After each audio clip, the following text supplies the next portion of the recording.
महाराष्ट्रातल्या सर्व घडामोडींना धनंजय चंद्रचूड जबाबदार असल्याचं राऊतांनी म्हटलंय। 2.5-3 वर्षात आमदार अपात्रतेचा निर्णय घेतला नाही। चंद्रचूड यांनी योग्य निर्णय दिला असता तर चित्र बदललं असतं असं राऊत म्हणाले। चंद्रचूड पक्षांतराचे दरवाजे उघडे ठेवून गेले असं संजय राऊत यांनी म्हटलंय।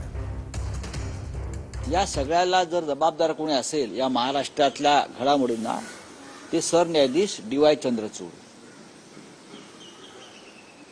देशाचं सुप्रीम कोर्ट ज्यांनी वेळेत निर्णय द्यायला हवा होता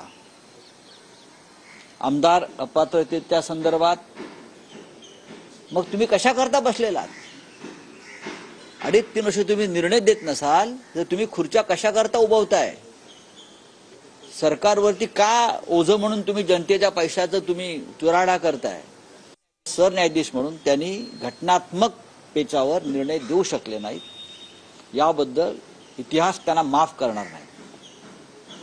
जर त्यांनी योग्य निर्णय दिला असता तर महाराष्ट्रातलं चित्र बदललं असतं।